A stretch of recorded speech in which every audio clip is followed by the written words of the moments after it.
జీవితమొక పయనమని గమ్యము తెలియదని తెలిసిన ఈ మనిషి పయనమాగదు.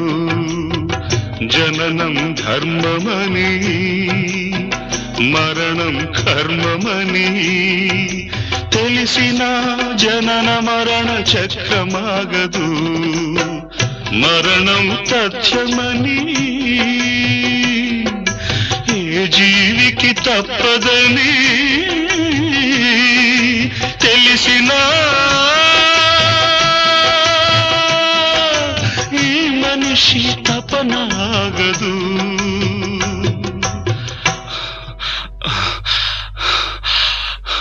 ఈ బ్రతుకు తపనాగదు. ఆగదు ఏ నిమిషము నీ కోసము.